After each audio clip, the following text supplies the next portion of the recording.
요즘은 결혼 준비하면서 모바일 청첩장 많이 사용하시죠? 카카오톡 링크를 보면은요, 이 웨딩 사진과 인사 영상들도 이렇게 나와요, 그렇죠? 그리고 예식장 지도는 우리가 평상시 쓰는 핸드폰 내비와도 이렇게 연동이 되게 되어 있습니다. 어떤 어플을 보니까 결혼식 디데이 기능도 있더라고요. 며칠 딱 남았다 이렇게 계속해서 카운트다운이 돼요. 세상 참 편리해졌습니다. 그런데 이 모바일 청첩장을 받다 보면은 좀 난감할 때가 있어요. 평소에는 거의 연락이 없던 사람인데 메시지가 와서 열어보면은 다른 말은 없고 이 청첩장만 덩그러니 와 있는 거예요. 이 잘 지내시죠라고 뭐 이렇게 메시지를 보낸다거나 아니면 전화를 해서 이러저러해서 결혼을 하게 됐습니다, 이렇게 말씀을 하시는 게 아닐 때가 있습니다. 이럴 때는 고민이 되죠, 솔직히. 여러분이면 어떻게 하시겠습니까? 가야 돼요, 말아야 돼요? 대답해 보세요. 저만 나쁜 사람 만들지 말고요. 반대 경우도 있습니다. 제가 교회나 학교에서 가르쳤던 제자들 가운데서 결혼을 앞두고 예비 배우자와 직접 같이 와서 인사하고 가끔은 또 식사도 하고 이렇게 함께 청첩장을 주고받는 그런 일들이 있습니다. 목사님, 저희 결혼해요, 축복해 주세요, 뭐 이런 이야기를 하는 거죠. 이런 제자가 결혼하면 어떻게 해야 돼요? 가야 돼요, 말아야 돼요? 가야죠. 당연히 가야죠. 저는 꼭 갑니다. 다른 일정이 있으면 조정을 해서라도 갑니다. 만약에 정말로 급한 교회일 때문에 가지 못하는 경우에는 축의금을 몇 배로 하는 거예요? 2배로 하면 됩니다. 청첩장이 달라서가 아니지요. 나를 어떤 마음으로 초대했는지 그 마음을 알잖아요, 그렇죠? 그 마음을 느꼈기 때문입니다. 생각해보면 같은 초대라도 누가 나를 초대했는지에 따라서도 이 무게가 달라져요. 내 삶에 얼마나 비중이 있고 나와 얼마나 가까운 사람인지에 따라 이게 다른 거예요. 그리고 그 초대를 얼마나 중요하게 생각하는지에 따라서 우리의 행동도 달라집니다. 오늘 본문에도 한 잔치, 결혼식이 등장해요. 이 보통 사람의 결혼식이 아니죠. 한 임금이 자기 아들을 위해서 마련했던 혼인잔치라고 소개를 합니다. 이 왕은 종들을 보내서 사람들을 초청을 합니다. 놀랍게도 그런데 사람들이 오지 않았대요. 어떤 사람은 자기 밭으로 갔고 어떤 사람은 자기 사업을 하러 갔다고 성경에 이야기하네요. 심지어 왕이 보낸 종들을 모욕하고 죽인 사람들도 있다고 전합니다. 이 사람들 대체 왜 이랬을까요? 정신이 있는 걸까요? 지난주 설교 혹시 기억하십니까? 기억하세요? 포도원 품꾼의 비유를 통해서 불러주신 것 자체가 은혜라고 말씀드렸잖아요. 모든 것이 하나님의 은혜입니다. 그런데 오늘 말씀은 한 걸음 더 나아가서 우리에게 묻고 있는 거예요. 한 가지 질문을 더 합니다. 하나님께서 나를 불러주셨다면 나는 그 부르심에 어떻게 응답하고 있느냐는 거예요. 오늘 말씀을 통해서 우리를 부르시는 하나님의 마음을 깨달을 수 있기를 바랍니다. 자, 그리고 그 부르심에 믿음으로 응답하는 시간 될 수 있기를 바랍니다. 자, 그렇다면 첫 번째로 오늘 말씀을 통해서 우리에게 주시는 영적인 깨달음은 뭘까요? 하나님은 우리를 있는 모습 그대로 불러주세요. 마태복음 22장 8절에서 10절입니다. 한번 읽어보겠습니다. 시작. 그리고 자기 종들에게 말하였다. 혼인잔치는 준비되었는데 초대받은 사람들은 이것을 받을 만한 자격이 없다. 그러니 너희는 내 거리로 나가서 아무나 만나는 대로 잔치에 청해 오너라. 하나가 더 있네요. 10절입니다. 종들은 큰 길로 나가서 악한 사람이나 선한 사람이나 만나는 대로 다 데려왔다. 그래서 혼인잔치 자리는 손님으로 가득 차게 되었다. 아멘. 이 처음 초대받은 사람들이 오지 않으니까 왕은 이 종들에게 나가서 사람들을 데려오라고 이야기를 합니다. 그런데 10절을 보세요. 뭐라고 이야기를 하고 있습니까? 악한 사람이나 선한 사람이나. 사람을 가리지 않는 거예요. 왕은 괜찮은 사람만 찾아오라고 이야기하지 않습니다. 과거가 깨끗한 사람, 잔치에 어울릴 만한 격이 있는 사람만 오라고 이야기를 한 게 아니에요. 만나는 모든 사람을 불렀습니다. 이게 복음입니다. 이게 복음이에요. 하나님은 우리가 괜찮은 사람 된 다음에 부르시는 게 아니에요. 죄를 다 정리하고 와야 돼. 믿음이 좋아지면 와. 이렇게 이야기하지 않으세요. 상처가 있어도, 실패했어도, 부끄러운 과거가 있어도 괜찮습니다. 괜찮아요. 오늘 본문에서 부르다, 초청하다라는 의미로 사용됐던 헬라어가 칼레오라는 말인데요. 이 칼레오라는 말에는 단순히 이름을 한번 이렇게 부르는 게 아니에요. 그 사람을 부르고 그 사람과 함께 관계를 맺고 그 사람과 보다 더 깊은 시간을 보내는 것을 의미합니다. 그러니까 하나님께서 이렇게 말씀하시는 거예요. 내게 와. 잔치에 참여하자. 내 나라의 기쁨에 참여해라. 이게 복음인 거예요. 성경을 보면 하나님은 계속해서 사람들을 부르시잖아요. 창세기부터 시작해서 요한계시록까지 수많은 믿음의 선배들을 불렀잖아요. 아브라함을 부르셨고 모세를 부르셨습니다. 갈릴리의 평범한 어부들을 부르셔서 제자를 삼으셨어요. 그냥 그런 사람들만 부른 것이 아니라 세관에 앉아있던 죄인이라고 여겨졌던 마태도 부르셨어요. 그렇죠? 이들이 자격을 갖춰서 부른 게 아니에요. 우리도 마찬가지죠. 오늘 우리가 예배 드릴 수 있는 것은 다른 사람들보다 착하거나 우리가 더 나아서 예배를 드릴 수 있는 게 아니에요. 하나님께서 우리를 불러주셨기 때문입니다. 교회도 완벽한 사람들만 모이는 곳이 아니죠. 가끔씩 신앙 상담하다 보면 어떤 분들은 그런 이야기를 해요. 성도들 간에 어떤 상처받은 그런 경험이 있어서 이런 이야기를 합니다. 목사님, 아무개 저 사람은 어떻게 저러는지 모르겠어요. 저는 이렇게 얘기해요. 교회 다녀서 저 정도입니다. 예수 믿어서 그 정도인 거예요. 그렇습니다. 교회는 부족하지만 왕의 초대를 받은 사람들이 모인 곳이에요. 우리는 하나님의 나라를 향해서 가는 사람들이지, 하나님의 나라를 우리에게 하나님께서 허락해 주셨지만 그것을 자꾸만 잊어버리고 사는 부족한 우리들이 모여 있는 곳이지요. 그래서 그 은혜를 안다면 우리도 사람들을 너무 빨리 판단해서는 안 돼.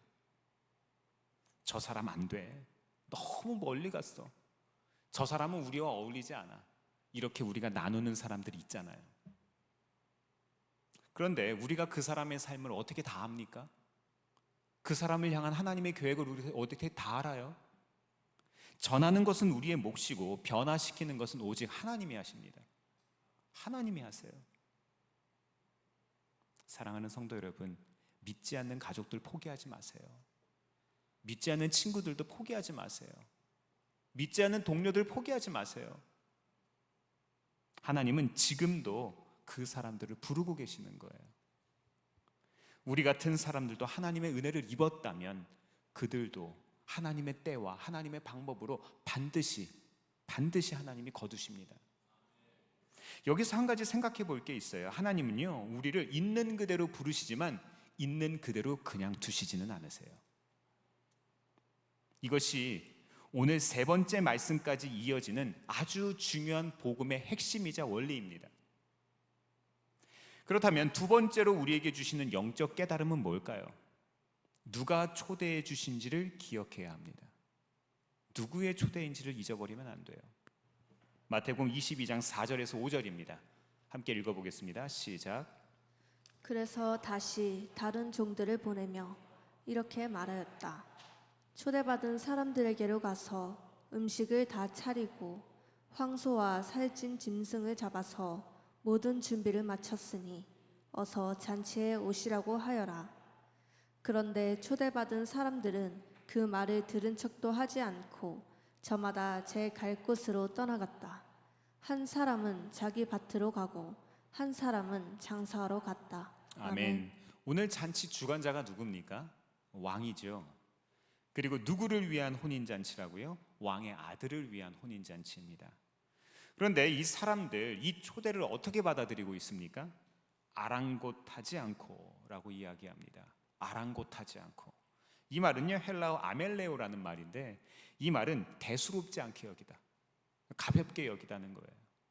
소홀히 하다는 뜻을 가지고 있습니다. 초대를 못 들은 게 아니죠. 누군가 이야기했는데 그것을 존중하지 않으니까 그 말을 깊이 듣지 않고 그 말이 어떤 의미인지 나와는 상관이 없는 거예요. 들었지만 중요하게 여기지 않았습니다. 그래서 한 사람은 밭으로 갔어요. 그리고 한 사람은 사업하러 갔습니까? 근데 한번 생각해 보세요. 밭이 나쁜 거예요?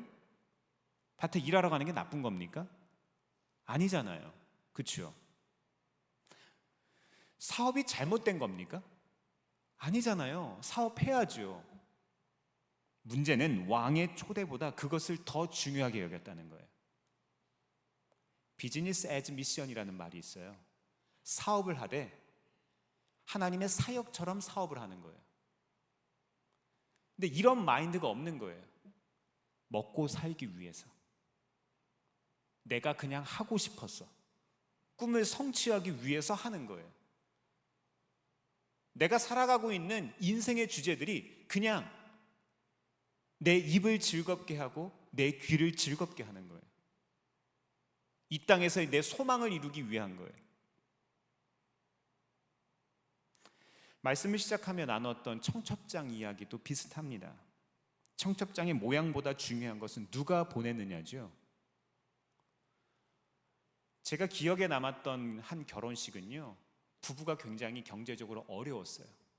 부모님으로부터 지원받지 못하고 자기들이 오로지 성실하게 일한 것으로 결혼을 준비하고 신혼집도 구하고 결혼 생활을 이제 시작해야 되는 그런 부부였어요. 그러다 보니까 청첩장도요, 자기들이 고를 수 있는 가장 저렴한 것으로 골랐어요. 근데 그 부부가 찾아와서 저한테 인사하면서 청첩장을 주는데 제가 그것을 열어보면서 마음이 느껴지는 거예요. 그런 결혼식 가야 돼요? 말아야 돼요? 가야죠. 응원해 줘야죠. 축복해 줘야죠.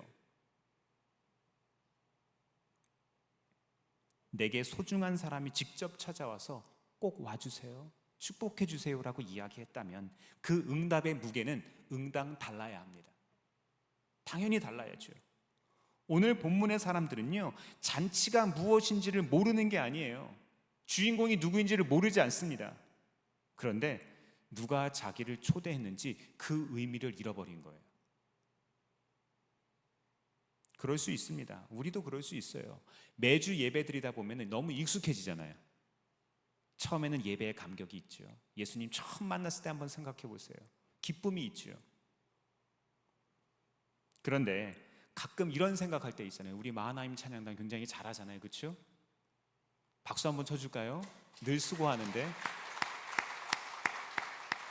오늘은 우리 정우가 오랜만에 와서 앞에서 이렇게 불꽃 같은 눈으로 감시를 하니까 유난히 더 잘했던 것 같아요. 그렇죠? 그런데 우리 이런 생각할 수 있잖아요. 오늘 마하나임 찬양단 마지막 찬양은 참 좋았어. 근데 첫 번째 찬양은 조금 별로였어. 뭐 이런 생각할 수 있잖아요. 그렇죠? 또 성가대 찬양은 이번 주가 좀 더 낫네. 이렇게 생각하는 사람들이 있어요, 없어요? 있을 수 있어요. 하지만 그보다 먼저 생각할 게 있는 거예요. 누가 나를 이 예배의 자리로 부르셨는지. 그게 더 중요한 거예요. 우리는 생각과 마음을 가리우는 너무 많은 것들이 있어요. 제가 여러분을 이 자리에 부른 것도 아니잖아요. 부모님이 자녀들을 강권해서 이 자리에 부른 것도 아니에요. 배우자가 부른 것도 아닙니다. 사실 하나님께서 우리를 불러주신 거예요. 말씀도 그렇습니다.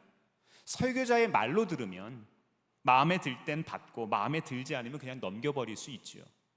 그러나 이것이 하나님이 나에게 주시는 말씀이라고 믿으면 태도가 달라집니다. 하나님께서 오늘 나에게 뭐 말씀하고 계실까? 나에게 뭘 기대하실까? 내가 무엇이 하나님의 기쁨인지를 분별하게 되는 거예요. 기도도 마찬가지입니다. 내가 필요할 때 하나님께 부탁하고 강요하고 가끔은 협박하는 시간이 아니라 온 세상의 주관자이신 하나님께서 나를 만나주시는 시간이라는 것을 안다면 기도에 대한 눈이 뜨이는 거예요. 태도가 달라질 수밖에 없는 거예요. 그런데 우리는 이런 귀한 초청을 너무 뒤로 밀어버리는 거예요. 이렇게 생각하시는 분들도 있죠. 기도는 좀 귀찮아. 나는 찬양 스타일이야. 바쁘니까 예배 이번 한 주 정도는 괜찮지 않을까? 조금 여유 생기면 다시 새벽 기도 해야지. 물론 하나님을 싫어해서 그러지 않을 겁니다. 싫어하지 않을 거예요. 단지 다른 게 조금 더 중요한 거예요. 맞죠? 그러시죠? 오늘 이 사람들에게는 밭과 사업이 더 중요했어요. 우리에게는 자녀일 수도 있고 돈이나 일이나 취미나 휴식일 수도 있습니다. 이런 것들이 나쁜 것은 아니에요. 분명히 성경은 이야기했어요. 나쁘지는 않았어요. 그러나 좋은 것이 가장 중요한 것과 우선순위가 바뀔 때 문제가 생깁니다. 다른 길로 간 사람들이 왕의 종들을 죽인 사람들과 같이 쓰인 것에 주목해야 돼요. 왕의 시선에서는 똑같이 결국에는 불의한 거였거든요. 결국엔 다 불의한 거예요. 그래서 히브리서 4장 7절은 이렇게 이야기합니다. 오늘 너희가 그의 음성을 듣거든 너희 마음을 완고하게 하지 말아라. 네, 그렇습니다. 믿음의 응답은 오늘 바로 여기서 하는 거예요. 나중으로 미루지 마세요. 미루면 안 돼요. 미루다 보면 계속해서 미루어집니다. 게으름은 죄거든요. 한 번 미룬 순종은 다음에 더 쉬워지지 않습니다. 다음에 더 어려워져요. 사랑하는 성도 여러분, 세상의 것들을 하나님보다 가볍게 여길 수 있기를 바랍니다. 세상의 것들을 좀 가볍게 여기는 시선을 가져야죠. 지금 나를 불러주신 하나님이 어떤 분이신지를 꼭 생각할 수 있기를 바랍니다. 그분은 온 우주의 주인이시죠.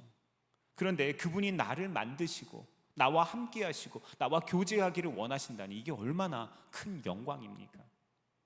나를 너무나도 사랑하셔서 독생자까지 내어주신 분, 이런 분의 초청이라면 당연히 응답이 달라져야 하지 않습니까? 그런데 우리는 하나님이 내게 곤란한 것을 요구하시면 어떡하지? 이렇게 생각하죠. 우리는 하나님이 기뻐하시는 것과 내가 기뻐하는 것들이 같이 갈 수 없다고 생각해요. 우리는 하나님을 크게 오해하고 있습니다. 만약 하나님께서 우리 마음에 오늘 용서하라고 이야기하셨다면 그것은 내가 용서해야 되는 그 대상이 아니라 나를 위한 거예요. 용서하지 않고 상한 마음을 품고 있으면 우리가 어떻게 됩니까?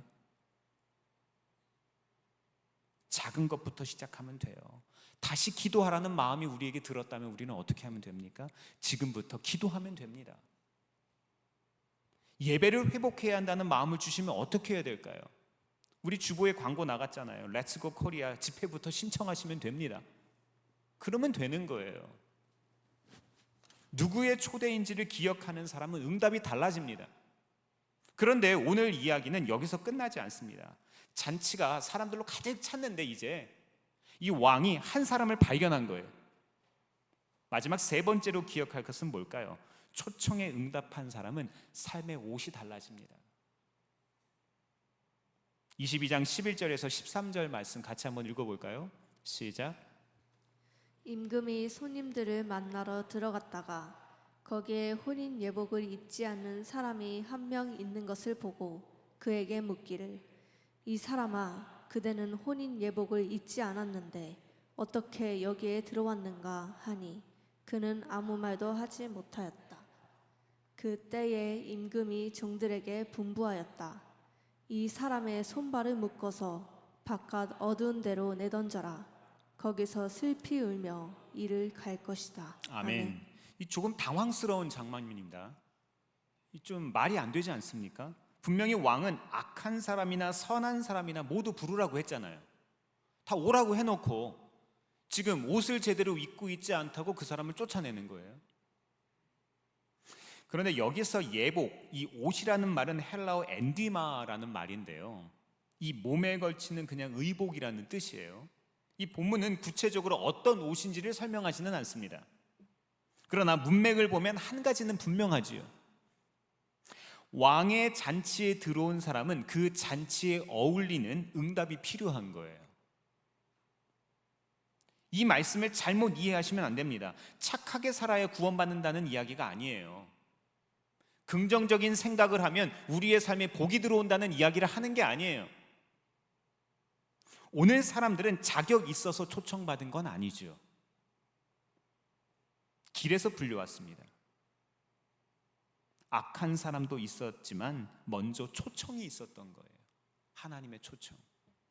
먼저 은혜가 있었던 거예요. 그러나 진짜 은혜를 경험한 사람의 삶에는 달라지는 삶이 있어지는 거예요. 변화가 시작됩니다. 예복을 입어서 초청받는 것이 아니라 초청받았기 때문에 잔치에 맞는 옷을 입게 되는 거예요. 우리도 그렇습니다. 내가 하나님을 사랑해서 그분의 자녀가 된 게 아니죠. 하나님이 우리를 먼저 사랑하셔서 자녀 삼아 주셨죠. 먼저 사랑받았기 때문에 우리는 사랑할 수 있는 존재가 된 거예요. 용서해서 구원받는 것이 아니라 먼저 용서받았기 때문에 다른 누군가도 용서할 수 있는 사람으로 변화가는 겁니다. 이것이 은혜와 삶의 관계인 거예요.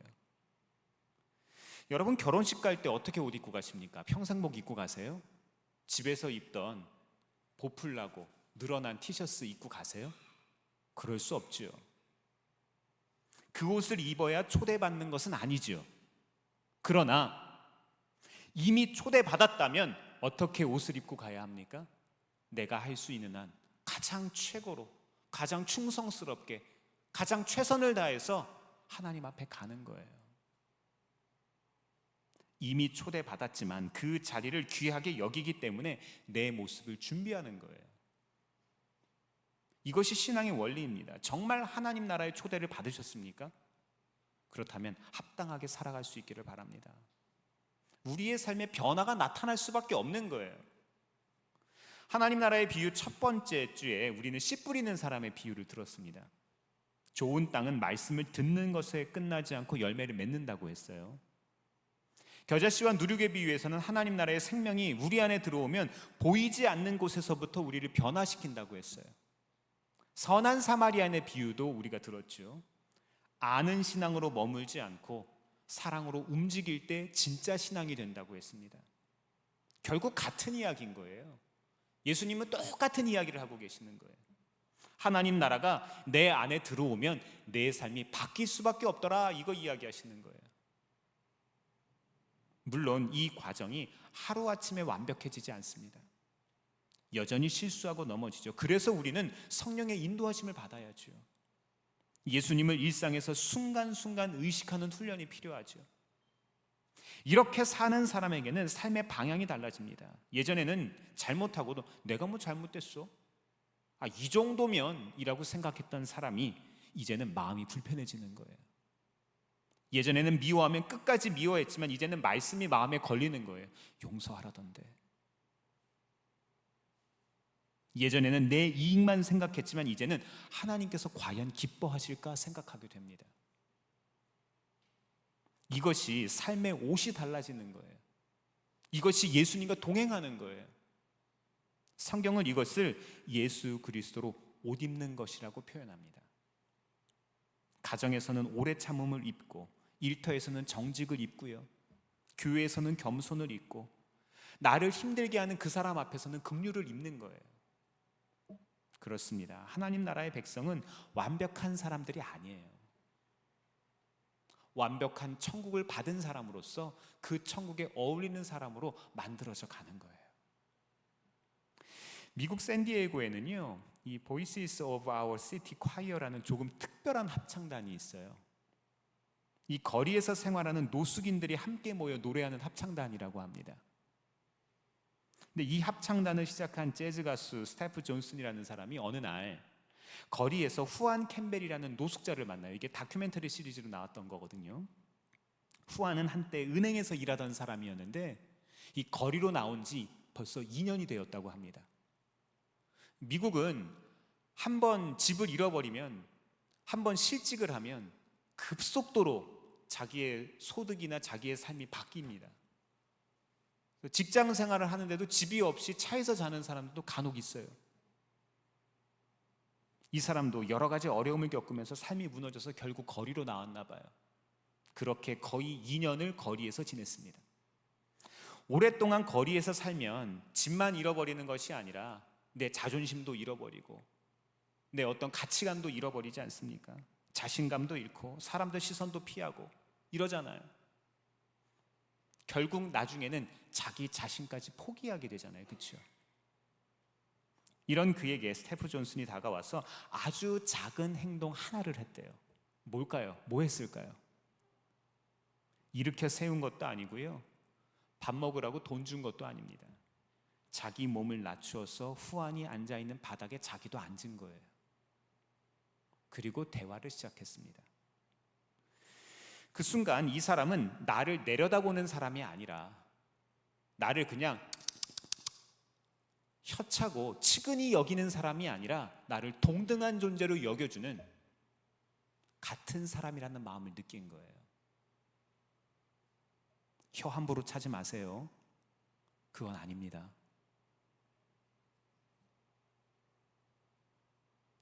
우리와 함께 노래하지 않으시겠어요? 이렇게 얘기한 거예요. 저는 이 장면이 참 마음에 남습니다. 사람들에게 후안은 그저 거리의 노숙인이었을지 모릅니다. 하지만 누군가에게는 그는 대화할 수 있고 함께 노래하고 싶은 사람인 거예요. 이렇게 자기를 다르게 바라봐주는 사람을 만나니까 이 사람의 삶이 조금씩 바뀌기 시작했어요. 이제는 누군가를 만나러 갈 때 거울을 보기 시작합니다. 공중 화장실에 들려서 거울을 보고 내 얼굴을 확인합니다. 내 얼굴에 나를 내려놓고 포기했었던 증거가 가득 있었던 수염이잖아요. 면도기를 구해서 수염을 깎습니다. 머리도 만지고 오랫동안 신경 쓰지 않던 옷 매무새도 이제 다시 만지는 거예요. 왜 그랬을까요? 갑자기 돈이 생겨서 그런 거 아니죠. 누가 집을 준다고 해서 그런 것도 아닙니다. 인생의 문제가 해결된 거 아니에요. 단지 누군가가 나를 귀하게 대해 주신 것을 깨닫자. 그래서 변한 거예요. 그리고 자기 자신도 다시 스스로를 귀하게 여기기 시작한 겁니다. 사람이 달라져서 귀한 사람 된 거 아니죠. 받아들여졌기 때문에 달라진 겁니다. 사랑하는 성도 여러분, 우리도 받아들여진 사람들이에요. 우리도 하나님 앞에 받아들여졌어요. 저는 이것이 은혜라고 믿습니다. 내가 하나님 사랑해서 자녀된 게 아니라 내가 먼저 사랑받았기 때문에 사랑할 수 있는 존재가 된 거죠. 용서해서 구원받는 것이 아니라 먼저 용서받았기 때문에 우리는 용서할 수 있게 된 겁니다. 이것이 은혜와 삶의 관계이죠. 말씀을 정리합니다. 오늘 본문 마지막 14절에서 예수님이 이렇게 말씀하세요. 청한받은 사람은 많으나 택함을 입은 사람은 적다. 이 조금 무거운 말씀입니다. 왕은 길에 있는 사람들을 가리지 않고 다 불렀어요. 악한 사람도 선한 사람도 다 초대했습니다. 초대의 문이 열려 있는 거예요. 그런데 예수님은 마지막에 우리에게 묻고 계시는 거예요. 초대받았다는 사실만으로 만족하고 있니? 이거 물어보시는 거예요. 교회 오래 다닌 것, 말씀 많이 알고 내가 직분자라는 것, 우리 가족 식구들이 다 교회 다닌다는 것, 이것만으로는 충분하지 않습니다. 중요한 것은 하나님의 부르심에 내가 어떻게 응답하고 있느냐, 이게 더 중요한 거예요. 오늘 본문의 사람들에게는 왕의 초대보다 더 중요한 일들이 있었어요. 한 사람에게는 밭이었고 한 사람에게는 사업이었어요. 여러분에게는 어떤 겁니까? 뭐가 더 중요하세요? 아직도 하나님보다 더 중요한 거 있으세요? 사랑하는 성도 여러분, 우리를 있는 그대로 불러주신 은혜를 가볍게 여기지 마세요. 나를 부르시는 분이 누구이신지를 기억하고 그 부르심에 믿음으로 응답할 수 있기를 바랍니다. 이번 한 주간 살아가실 때 더 중요한 것, 더 귀한 것, 더 가치 있는 것 선택하시기를 주의 이름으로 축원합니다. 기도하겠습니다. 사랑하는 주님, 자격 없는 우리를 있는 모습 그대로